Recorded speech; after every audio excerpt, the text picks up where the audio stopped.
자, 한국교회에서 오랫동안 한국 장로교회를 섬겼던 어떤 선교사님이 이렇게 말했다고 합니다. 한국에 있는 장로교회는 장로교회라기보다는 집사교회다라는 얘기를 하셨다는 거예요. 그 선교사님께서 볼 때 한국 장로교회는 장로의 숫자보다 집사의 숫자가 월등하게 많은 것 때문에 그런 거죠. 호주에서 호주 개혁교회에 청빙을 받아서 사역하고 돌아오셨던 어떤 목사님의 경우를 읽어보면 자신들이 이제 목회했던 교회의 성도 숫자가 한 650명 정도 됐는데 그 중에 장로는 10명 정도 됐고 그리고 집사는 3명이었다고 합니다. 그러니까 전 세계적으로 우리나라처럼 집사가 많은 교회는 없어요. 한국 교회만 그래요. 한국 교회는 성도의 3분의 2는 집사예요, 무조건. 그게 서리 집사든 무슨 집사든 간에 이런 방식이죠. 근데 문제는 뭐냐면 그런 집사가 집사의 역할을 하고 있느냐라는 거예요. 집사가 뭘 해야 되는 사람인지. 이런 거를 전혀 알지 못하고 그냥 감투만 쓰고 있는 이런 방식의 한국 교회를 우리가 보게 됩니다. 그래서 진정으로 교회가 개혁된다면 이런 집사의 직분, 교회의 직분의 개혁이 있어야 되는데 그 직분에 맞게 정상적으로 교회를 섬길 때 교회가 큰 힘을 발휘하고 능력 있는 그런 교회가 되는 것이죠. 그래서 이 개혁교회는 모든 것을 성경의 표준을 따라서 어떤 현실의 문제가 아니라 현실이 늘 바뀌게 돼 있어요. 그렇지만 성경은 늘 불변하는 진리이기 때문에 성경에서 가르치는 대로 모든 것들을 교회 생활을 바꿔나가는 것이 개혁교회가 이루어질 수 있는 그런 필수적인 조건입니다. 그래서 우리 교회는 계속해서 개혁해 나가는 것을 통해서 말씀의 개혁을 통해서 우리 삶이 바뀌고 예배가 바뀌고 또 직분의 개혁을 통해서 교회가 진정한 힘을 가질 수 있는 그래서 하나님 나라의 영광을 잘 드러낼 수 있는 그런 교회가 되기 위해서는 이런 직분에 대한 바른 이해를 갖고 또 거기에 합당한 일을 할 수 있는 그런 교회가 되어야 되는 거죠. 구약에서는 집사라는 그 직분 자체가 없었어요. 그렇지만 이 구약은 이 집사직에 대한 상당히 많은 함의를 우리에게 나타내 보여주고 있습니다. 그래서 우리는 구약과 신약을 자꾸 분리해서 이렇게 보기보다는 늘 이렇게 연관성 있게 보는 것이 좋아요. 그래서 벨직 신앙고백서, 네덜란드 신앙고백서 25조에는 이렇게 말하고 있습니다. 그리스도와 율법의 성취에 대해서 얘기하는데요. 우리는 율법의 예식과 상징들이 그리스도의 초림으로 종결되었으며 모든 그림자들이 성취되었으므로 그것들의 용도는 그리스도인들 가운데 폐지되어야 한다고 믿습니다. 그러나 율법의 예식과 상징들의 진리와 본질은 그것들을 성취하신 예수 그리스도 안에서 우리를 위해 남아있다. 자, 무슨 말이겠어요? 자, 그림자로서 모든 의식들은 폐지됐다 할지라도 그 안에서 상징들이 담고 있는 진리의 본질은 그리스도 안에서 우리에게 남아있다라는 거예요. 그래서 우리는 한편 하나님의 뜻과 그분의 영광에 따라 복음의 교리 안에서 우리를 굳게 하며 여기 들어있어요. 여기 벨직 신앙고백서 25조에 보면 지금 제가 읽고 있는 내용들이 있습니다. 그러니까 우리 다 전에 공부했는데 한번 다시 보세요, 여러분. 그래서 하나님의 뜻과 그분의 영광에 따라서 복음의 교리 안에서 우리를 굳건하게 하며 모든 영의 가운데 우리의 삶을 질서 있게 하기 위하여서 율법과 선지자의 글들로부터 받은 증언들을 여전히 사용하고 있습니다.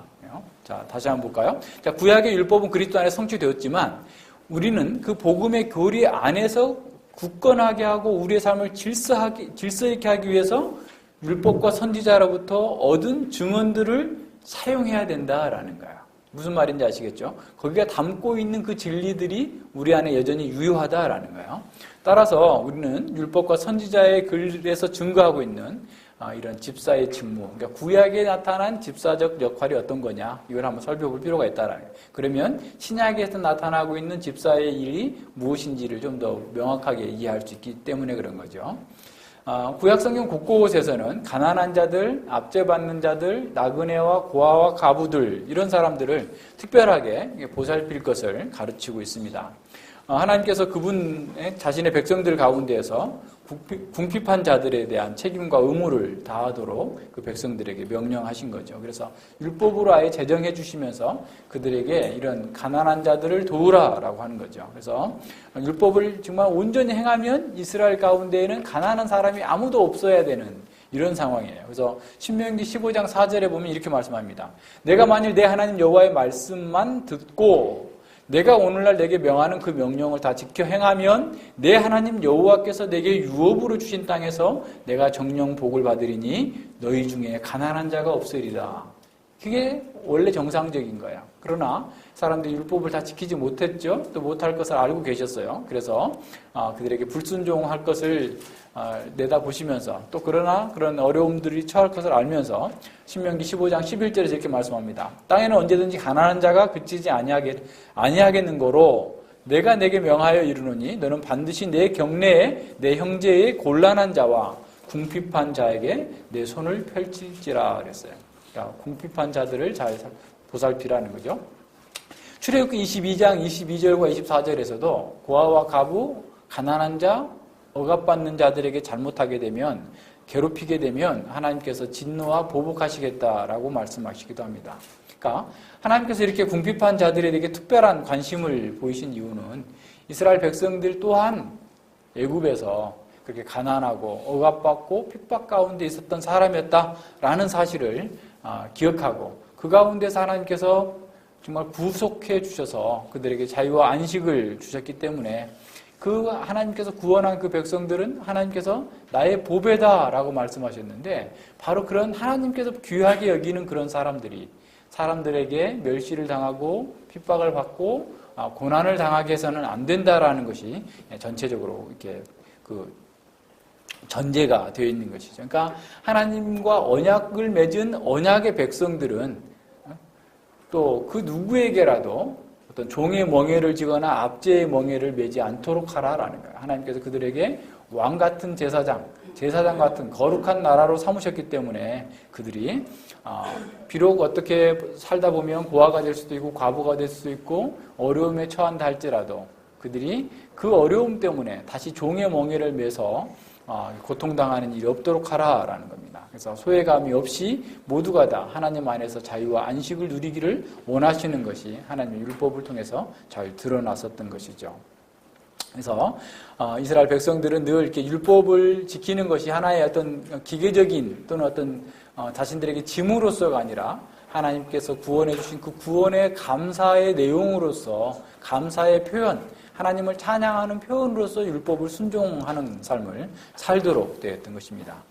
8계명에 도둑질하지 말라라고 하는 그 가르침 속에서도 사실은 이게 약자를 이렇게 도우라라고 하는 적극적인 명령이 들어 있어요. 그래서 하이델베르그 요리문답 111문답에서는 8계명에서 하나님께서 당신에게 요구하시는 것은 무엇입니까? 라고 묻고 답으로는 내가 할 수 있고 해도 된다면 내 이웃의 유익을 증진시켜야 하며 다른 사람이 나에게 대접해 주기를 바라는 것처럼 이웃을 대접해야 하며 그리고 도움이 필요한 자들에게 주기 위하여서 성실하게 일해야 된다라는.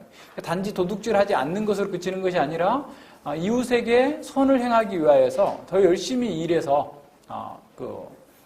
다른 사람들을 도울 수 있는 사람이 되라라고 하는 것이 이 8계명이 가르치는 바였다라는 겁니다. 그래서 이 구약의 율법은 하나님의 백성이 자기의 소유를 어떻게 사용하고 또 어떤 그 관점으로 봐야 될지를 우리에게 가르쳐주고 있는 거죠. 그래서 무엇보다도 이 돈과 세상의 부에 매여서 하나님의 백성들의 이렇게 약탈하는 것, 이것은 아주 악한 거다라는 사실을 보여주는 거죠. 그래서 우리의 이웃이 하나님의 백성 공동체가 언약 공동체에 있는 사람이 자신의 소유에 부족한 것 때문에 다시 종이 될 수 있는 그런 상황이 되어서는 안 된다라는 거예요. 그래서 그들에게 이자도 받지 말고 만약에 저당을 잡거든 속옷은 잡을 수 있지만 겉옷을 저당 잡아서는 안 되는 그들의 생명을 보호해야 될 책임이 이스라엘 공동체 전체에 있음을 보여주고 있는 거예요. 저녁 때 되면 또 돌려줘야 되고 뭐 등등의 이런 그 율법의 아주 그 세부적인 규정들이 약자들의 생명을 보호해야 되는 언약 공동체 안에 있는 사람들을 보호하라라고 하는 것이 아주 분명히 들어있는 거죠. 그래서 이 가난한 자, 구약에서 가난한 자는 경제적인 가난한 것뿐만 아니라 여러 가지 외로움, 또 속박, 어려움들을 갖고 있는 그 모든 것들을 다 포함하고 있는 거죠. 소외된 자들. 그래서 심지어는 낯선 외국인들까지 그 사람들 속에 포함시킵니다. 또 이스라엘에서는 레위인도 가난한 자의 부류에 속하게 됩니다. 레위인들은 하나님께 바쳐야 됐던 장자 대신에 하나님을 섬기기 위하여서 따로 이렇게 부르심을 받은 자들인데 그들은 기업이 없어요. 그들에게 땅을 하나님께 주시지 않았어요. 그래서 그들은 이스라엘 전역에 흩어져 가지고 율법을 가르치면서 백성들의 11조로 이렇게 먹고 살도록 되어 있었는데 사람이라는 게 늘 부패해 있기 때문에 그런 걸 잘 안 하기 때문에 자기만 잘 살기 위해서 잘 주지 않게 되죠. 그래서 레위인들이 떠나기도 하고 살지 못하게 되는 경우가 늘 있었던 거예요. 그래서 하나님께서 그걸 이미 다 내다보시고 레위인들을 늘 기억해라 라고 하는 사실들을 보여줍니다. 그래서 이런 면에서 그들도 약자가 된 거죠. 그래서 하나님께서 이러한 가난한 자들의 결핍을 이스라엘 백성, 언약 백성 전체가 그들을 채워줘야 될 그런 의무가 있다라고 하는 사실을 늘 이렇게 각성시키고 가르치셨던 겁니다. 자, 그렇다면 구약 시대에는 이런 가난한 자들을 돌보는 방식이 어떤 것이었을까를 한번 생각해 보면 구약에서 가장 중요한 것은 사실은 가정입니다. 가족. 자기 가족을. 그러니까 가난한 자들에 대한 가장 중요한 책임은 가족과 친족에게 주어져 있는 거예요. 그러니까 구약 시대를 한번 생각을 해보세요. 그들은 대가족 제도죠. 시족 단위로 움직였죠. 그렇기 때문에 그 안에서 가난한 자가 있고 생존에 어려움을 겪는 사람에 대한 1차적인 책임은 가족에게 있는 거예요. 그래서 과부가 되거나 또는 고아가 되거나 그러면 기업 물을 자가 그의 모든 삶을 이렇게 책임져주는 이런 쪽으로 나갔던 거죠. 그래서 빚을 진 친척을 위해서 빚을 갚아야 됐고, 심지어는 그 형이 이렇게 그 후손이 없이 죽게 되면은 형사 취수제로 수원법을 통해서 그 형수하고 결혼을 해서 형수의 아이를 낳아서 그 형의 대를 이어줘야 되는. 물론 이것은 반드시 그렇게 해야 되는 건 아니었어요. 그렇게 하는 것이 정상이지만 그걸 하기 싫으면 안 해도 돼요. 그렇지만 이제 그렇게 되면 부끄러움을 당하게 되죠. 룻기에서 보는 것처럼 이런 상황이죠. 그러니까 그럴 정도로 1차적으로 책임은 가족들에게 있었다라고 하는 사실을 생각해 봐야 됩니다. 자, 가족이 부양하지 못할 경우를 대비해서 하나님께서는 그 모든 백성들이 함께 도와야 된다라고 하는 것을 보여줬는데, 그 첫 번째는 가난한 자들은 늘 어떻게 했어요? 법적으로 공정한 대우를 받기가 어렵죠. 그래서 늘 공의로서 대하라, 도해주라라는 거예요. 그러니까 약자라고 편들어주지 말고, 그러면 또 이게 더 이렇게 악이 번성하기 때문에 항상 공의를 가지고 대하라라고 하는 것을 표현하는 거예요. 그러니까 약자들도 늘 공의 안에서 행해야 돼요. 하나님 말씀 가운데 행해야지, 약자라고 해서 불법을 행하고 약자라고 해서 이게 자기 욕망을 추구하는 다른 어떤 방식을 예외로 인정해주지 않았다라는 거예요. 두 번째로 가난한 자들을 위하여서 이렇게 구제 활동을 하도록 했어요. 그래서 가난한 자들이 이렇게 꾸고자 할 때는 아주 후히 주라라는 거죠. 이런 하나님의 말씀의 배경에는 그들이 어떻든 하나님의 백성으로서의 기본적인 필요는 채워줘야 된다라고 하는 것을 보여준 거죠. 그래서 겉옷을 저당 잡게 되면, 그래서 그걸 돌려주지 않게 되면 이스라엘 백성들은 그 겉옷이 저녁에 잘 때는 이불이에요. 그게 없으면 얼어 죽을 수가 있기 때문에 온도가 갑자기 많이 내려가게 되면, 그렇기 때문에 저당 잡은 걸 돌려준다든가, 추사에 꼭 필요한 도구들은 저당을 잡았다 할지라도 이게 다시 돌려줘야 되는 이런 방식대로 그들에게 필요한 것들을 채우도록 해준 거죠. 뿐만 아니라 그런 추수, 7.7절, 수장절 이럴 때도 가난한 자들이 와서 마음껏 같이 즐길 수 있도록 이렇게 해줬고요. 또 이게 추수 전이라도 배가 고파서 포도원에 가서 포도 따먹으면 그건 죄가 안 돼요. 밀 비벼서 따먹어도 죄가 안 돼요. 가난한 사람들을 위한 제도에 하나님께서 주신 거예요. 그러니까 예수님 마태복음 12장에 밀밭 사이로 가다가 제자들이 밀을 비벼서 까먹잖아요. 율법에 허용하고 있는 거예요. 그러니까 먹을 게 많이 있는데도 불구하고 내게 아니어서 굶어 죽는 사람이 없게 해야 된다는 거, 쉽게 말하면. 그죠? 그래서 자기가 먹을 만큼만 따서 가지고 가면 안 돼. 내가 지금 배가 고프니까 포도원에 가서 포도를 실컷 따먹고 아예 내일 끝까지 따가야지. 가지고 가면 그거는 불법이에요. 그건 도둑질하는 거지만 자기가 거기서 밭에서 먹고 나온 것은 허용이 됐어요. 하나님께서 율법에서 가난한 자들, 약자들을 보호하기 위해서 주어진 겁니다. 남들이 추수한 밭에서 어떻게 이렇게 이삭을 주울 수도 있고 그렇게 했던 거죠. 뿐만 아니라 어떻게 보면 3년마다 11조를 한 번 더 해요. 평소에 11조를 이렇게 하죠. 그러니까 이스라엘에서 한다면 매 3년마다 11조를 한 번 더 해서 어떻게 하죠? 그것을 고아와 가난한 자들을 위하여서 구제에 쓸 수 있도록 만들어준 겁니다. 재정적인 면에서는 그들이 빌리더라도 이자를 받지 말라라고 하는 그런 면이죠. 그래서 이런 모든 면에서 하나님께서 그 제도적으로 그 7년마다 희년이 되게 하고 또 7년에 9번, 그러니까 50년마다 완전한 희년이 돼서 땅도 다시 다 원주인에게 돌려줘야 되고 등등의 이런 제도들을 율법 가운데에서 가난한 자들을 보호할 수 있는 제도들을 충분하게 만들어 주었죠.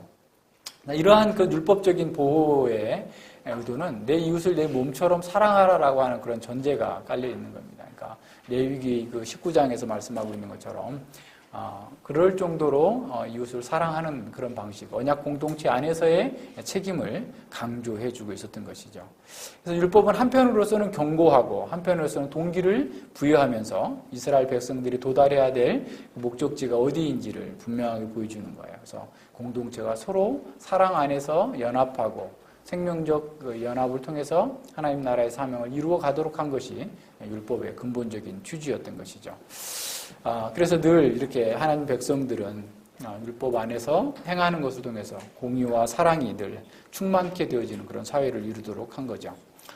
그러나 사랑은 그냥 거저주는 것으로만 끝나지 않습니다. 동시에 책임을 수반하는 거죠.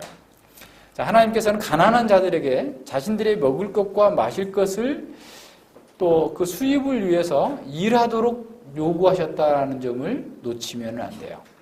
자, 가난한 사람들에게 갖다 주는 거 아니에요? 자기가 이삭을 주어야 돼요. 포도를 다 따고 난 다음에 그 다음 끝물을 가난한 자들이 따서 먹을 수 있어요? 따다 주지 않아요. 무슨 말인지 아시겠죠? 다 자기가 해야 된다면 자기가. 안식년에 다른 사람들이 땅을 놀려서 그 땅을 내가 가서 아무거나 갖다 먹을 수 있어요. 그랬을 때 자기가 해야 돼요. 누가 해다 주는 거 아니에요.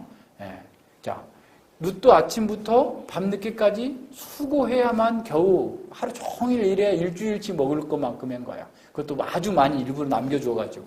그러니까 상당한 수고가 들어갔던 것을 우리가 기억해야 됩니다. 그러니까 어떤 면에서 이스라엘 사회에서는 게으른 사람에 가만히 앉아있는 사람에게 갖다 주라는 것은 없어요. 율법 내에서도 없다는 거죠.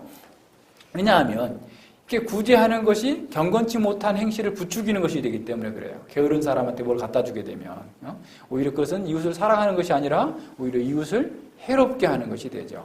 그래서 가난하고 게으른 사람들의 생활을 지지해 주는 것은 하나님의 공의, 하나님의 사랑과도 맞지 않는다라는 거예요. 왜냐하면 게으름은 결국 죽음을 낳기 때문에 그래요. 잠언에서는 게으른 자에 대해서 얼마나 많이 책망하고 있는지 모릅니다. 그 중에서 잠언 21장 25절에서는 이렇게 말씀해요. 게으른 자의 정욕이 그를 죽이나니 이는 그 손으로 일하기를 싫어함이니라. 결국 게으름은 자신을 죽인다라는 겁니다. 그래서 그런 사람에게 개미가 어떻게 일하는지 가서 보고 배워서 정말 열심히 일하라라고 얘기하고 있는 거죠. 마찬가지로 자기 분수에 넘치는 생활을 하는 사람들 마찬가지로 가난을 재촉하게 되는 거죠. 그러니까 자기에게 늘 맞는 생활 태도 이런 것들을 이렇게 해야만 구약에서도 그런 구제에 포함될 수 있었다라는 사실을 기억해야 됩니다.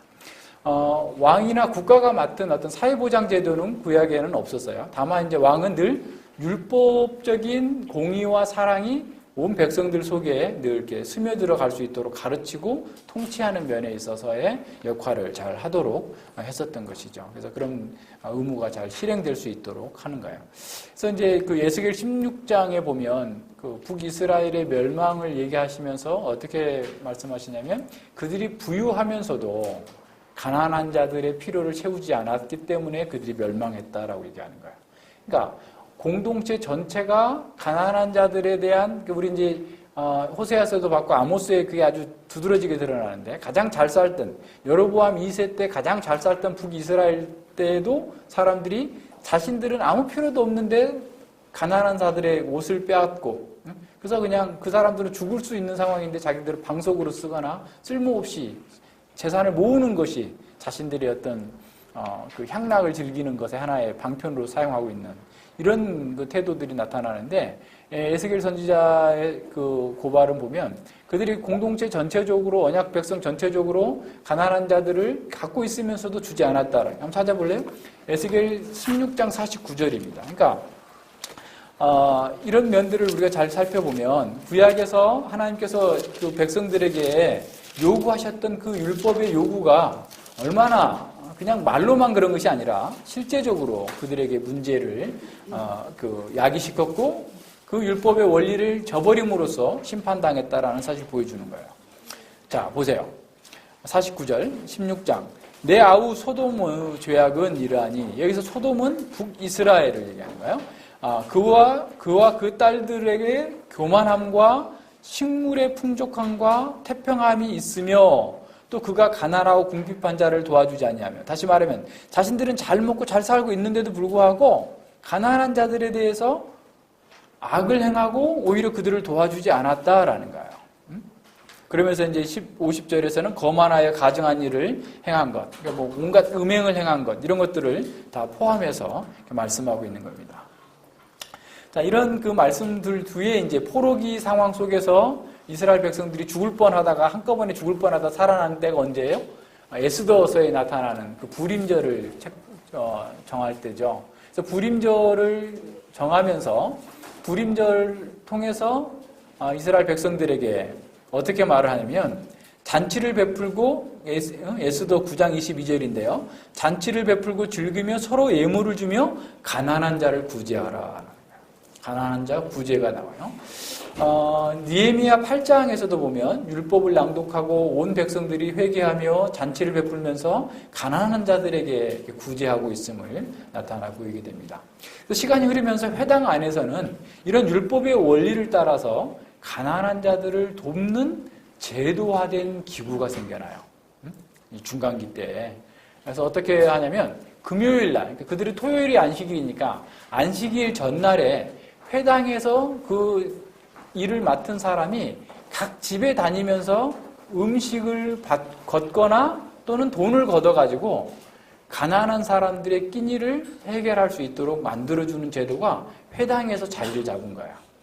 그러니까 이미 교회가 이미 시작되기 전에 중간기 상황 속에서 회당 예배를 통해서 그 유대인들은 회당 안에서 돈이나 음식을 이렇게 받아가지고 가난한 자들의 끼니를 해결해주는 그런 역할을 했는데, 그럴지라도 가난한 자도 거기에다가 이렇게 같이 연보를 한 거예요. 같이 그런 구제에 참여했다라는 사실들이 나타나게 됩니다. 그래서 이런 모든 원리들을 잘 생각해 봐야 됩니다.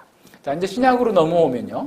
예수님께서는 하나님의 말씀과 삶으로서 자신의 말씀, 설교와 삶으로서 가난하고 궁핍한 자들을 어떻게 섬겨야 하는지를 모범을 보이시면서 가르치신 거죠. 예수님은 스스로 섬김을 받는 자가 아니라 섬기는 자라고 가르치셨습니다. 그래서 예수님께서는 가난한 자, 예수님께서 말씀하시는 그 가난한 자도 그냥 물질적인 가난한 자가 아니라 구약에서 말하고 있는 것처럼 병든 자, 멸시받는 자, 고통 중에 있는 자, 나그네 이런 사람들 다 포함하고 있는 거죠. 예수님께서는 물질에만 소망을 두는 사람들에 대한 위험을 여러 차례 경고했죠. 자기중심적 삶을 벗어나야 진정으로 제자의 길을 갈 수 있다라고 하는 선언을, 가르침을 여러 차례 주셨습니다. 소유 자체를 예수님께서는 비난하시지 않았지만 그 소유의 자신의 행복과 생명을 찾으려고 하는 사람들은 제자의 길에서 멀어져 가고 멸망당할 거다라고 하는 사실을 경고하셨어요. 예수님은 가난한 삶을 미워하거나 금욕주의적인 삶을 이상적인 삶으로 제시하지 않았습니다. 예수님께서 머리 둘 곳이 없었다라고 하는 것은 가난하게 살아야 된다라는 걸 얘기한 게 아니에요. 예수님을 따르고자 하는데 잘못된 동기로 오는 사람, 예수님 따랐더니 한몫 잡겠구나, 대단한 내가 뭔가를 하나 하겠구나, 라고 하면서 그런 마음을 갖고 따라오는데 나는 너에게 그런 걸 주려고 온 사람이 아니다. 그러면서 인자는 머리 둘 곳이 없다라고 말씀하신 거예요. 그리고 예수님께서 지금 메시아 사역을 하러 오셨지 뭐 집 사가지고 잘 먹고 잘 살려고 오신 게 아니기 때문에 그런 것을 잘못 해석해가지고 예수님처럼 가난하게 살아야 된다. 그래서 가난을 금욕주의적인 삶을 이상적인 것으로 만들면 안 돼요. 칼빈 선생님은 그런 면에서 아주 탁월하게 잘 지적해주고 있어요. 그 기독교 강요 3권에 보면 그리스도인의 자유를 논하면서 우리가 이렇게 뭐랄까 너무 이렇게 성경에서 우리가 자유롭게 할 수 있는 것에 대해서 과도하게 자꾸 규칙을 붙여 나가다 보면 아주 작은 거 하나라도 예를 들어서 우리가 먹는 것을 이렇게 뭐 잘 먹으면 안 됩니다. 그러니까 이제 잘 먹으면 안 되고 몇 가지 반찬 3가지만 먹어야 된다. 그래서 3가지만 먹다가도 이 2가지 먹어도 좀 죄스러운 것 같고, 그래서 나중에 어떻게 물만 말아서 먹고, 뭐 이런 식의 그 잘못된 방식으로 떨어지게 된단 말이에요. 그래서 우리가 자유롭게 우리가 할 수 있어요. 근데 늘 우리의 기준은 뭐예요? 어떤 하나의 세세한 기준이 아니라 아까 데살로니가 전서에서 말씀하고 있는 것처럼 하나님께서 기쁘시게 하는 게 무엇인지 경건한 삶의 원리로 가서 하는 거예요. 그러니까 자기를 잘 돌보고 이것도 잘 돌보고 이렇게 나가야 되는 거지 어느 잘못되게 자꾸 적용하면 안 됩니다.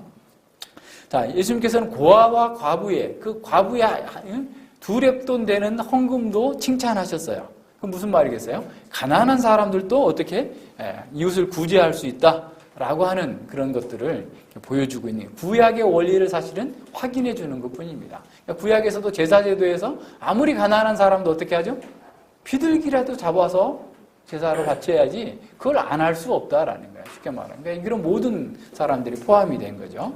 그래서 제자들이 자기중심적인 세계관과 물질적인 소유에서 자유할 수 있게 된 것은 오순절날 성령 강림 사건 이후이죠. 그래서 예수님 안에서 이 사람들이 변화되지 못했었는데 성령 안에서 이제 그들이 진짜 큰 기쁨의 희년을 맞이하게 됩니다. 예수님께서 정말 너희들에게 가난한 자에게 복음이 전파되어서 그 희년이 기쁨의 희년이 오게 될 거다.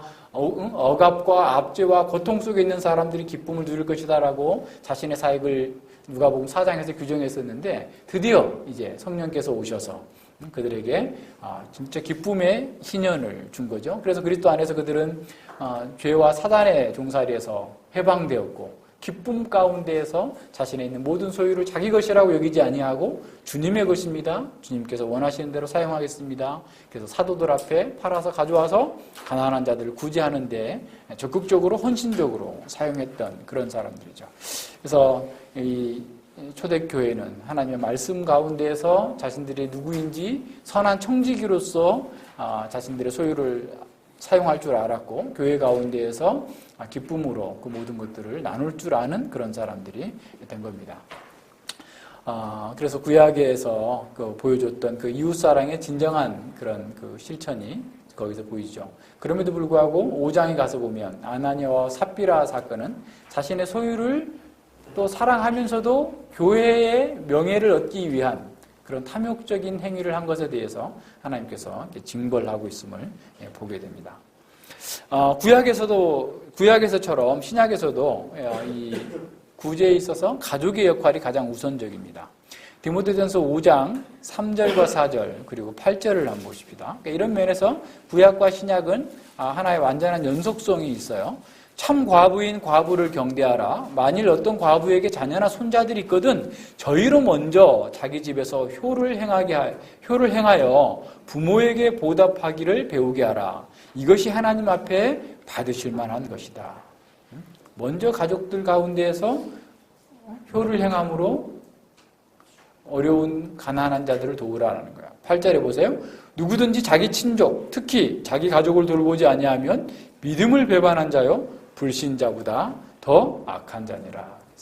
자기의 가족 친지를 버리는 자는 불신자보다 악하다라는 거예요. 자녀들이 부모를 이렇게 봉양해야 되고 돌봐야 될 의무를 강조하고 있는 거죠.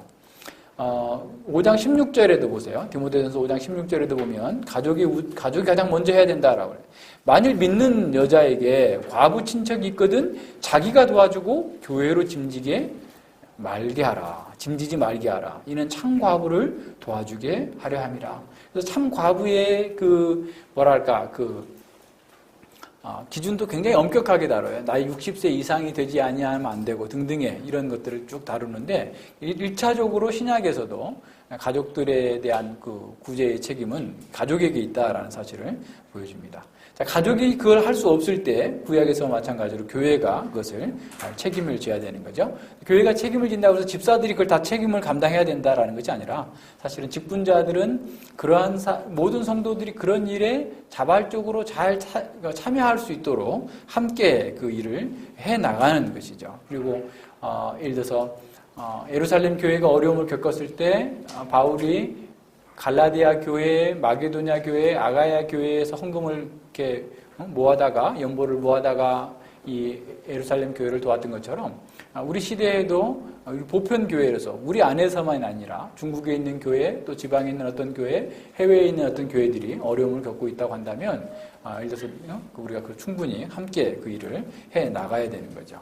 그래서 야고보서 2장에서도 가난한 자들에 대해서 멸시하고 부자들을 이렇게 과도하게 칭찬하는 그런 교회적 상황에 대해서 책망하고 있는 것들을 보게 됩니다. 하지만 교회에서도 마찬가지로 가난한 자를 도울 때 분별력을 발휘해야 됩니다. 돈이 없다고 해서 모든 사람이 다 도움을 받을 만한 것이 아니죠.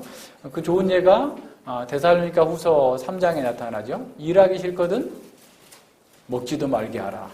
그러니까 당시에 그 사람들 세계관 속에 일하는 노동하는 것을 굉장히 천한 일로 생각하고 그것을 하지 않으면서 자신도 고상한 일만 하기 때문에 먹고 사는 것을 누가 교회에서 지원해 줘야 된다라고 얘기한다면 그런 사람들을 오히려 책망하라라는 거예요. 오히려 경고하라. 그래서 그 나태한 상태가 계속되지 않도록. 이건 역시 구약의 상황과 동일하죠. 이런 것들을 우리가 같이 살펴볼 수가 있는 겁니다. 그래서 데살로니가후서 3장 14, 15절에 보면 아주 그런 사람들을 책망하고 그렇게 가지 못하도록 정상적인 삶을 살도록 책망하라라고 가르칩니다. 자, 신약에서 가르치는 집사의 직분을 이제 보면요, 사도행전 6장에 보면 집사라는 말은 나오지 않지만 그게 이제 집사의 일이 되는 겁니다. 사도행전 6장까지 오면서 교회는 급속도로 팽창하게 돼요. 베드로의 첫 설교를 들었을 때 3,000명이 회심했고 그 다음에 5,000명이 회심했고 수다한 사람들이 막 들어오게 돼요. 적어도 지금 사도행전 6장까지 오게 되면 예루살렘 교회가 거의 2만 명 이상의 사람들이 지금 교인으로 들어와 있는 상황입니다. 그런 상황에서 헬라파 이게 유대인 과부들과 히브리파 유대인 과부들이 있어요. 그러니까 헬라파 유대인 과부들은 이제 당시의 헬라 세계 디아스포라 전체적으로 그 당시 세계에 흩어져 있던 유대인들이 꿈이 뭐냐면 나는 죽을 때 예루살렘 가서 죽을 거야. 그래서 돈이 있거나 뭐가 있으면 다 모아가지고 죽을 때가 되면 어디로 오겠어요? 예루살렘으로 오게 되는 거죠. 그런데 이 사람들은 히브리어를 아람어를 잘 모르고 헬라어를 쓰는 사람이 대부분일 수 있어요. 그러니까 근데 사도들은 지금 대부분 히브리파 사람들이잖아요. 그러니까 헬라파 사람들하고 언어나 문화적인 것들이 잘 안 맞아. 그리고 이제 스데반의 그 상황에서도 보면 헬라파 회당들이 여러 군데가 있었어요. 한 군데만 있는 게 아니라. 그러겠죠. 예를 들어서 애굽 출신의 디아스포라들이 와 있는 그런 회당이 있을 테고, 가령 페르시아 계통에서 저쪽에서 바벨론 쪽에서 온 그런 디아스포라들도 있을 테고, 그런 사람 서로 문화가 다른 게 자연스럽게 자기들끼리 이렇게 모이는 그런 그룹이 있었겠죠. 그러다 보니까 히브리파 있는 사람들에게는 늘 이렇게 모든 것이 소통이 잘 되는데 헬라파 과부들에게는 매일 구제하는 면에서 자꾸 빠지게 돼요.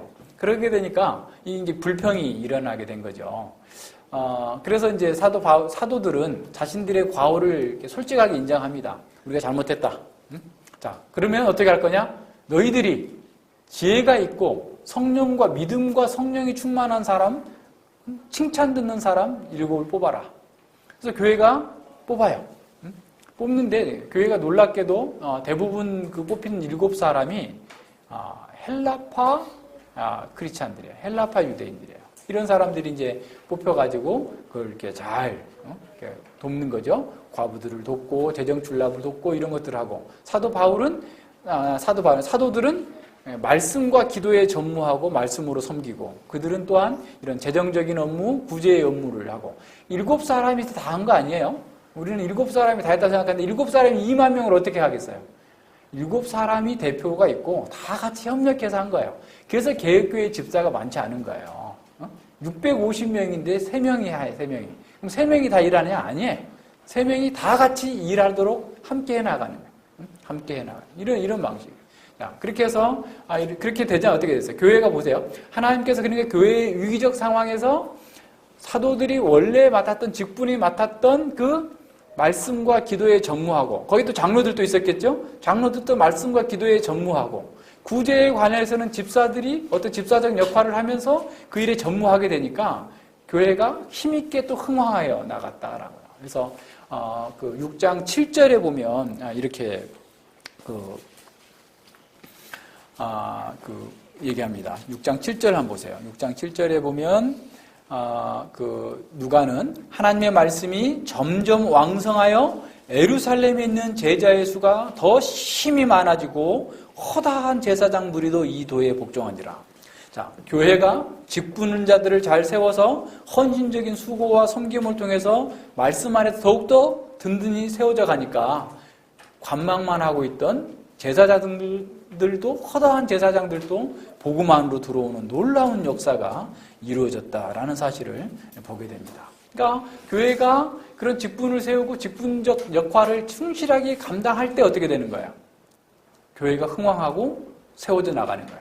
집사가 많으면 그만큼 많은 일이 벌어져야 되는데 집사가 많은데 오히려 교회가 자꾸 오히려 쇠퇴하고 있고 더 많이 줄어들고 있죠. 직분의 타락이 결국 이렇게 나타나요. 그러니까 말씀의 타락, 예배의 타락, 직분의 타락은 교회 전체가 이렇게 흔들리고 무너져 나갈 수밖에 없는 상황이다라는 사실을 보게 됩니다.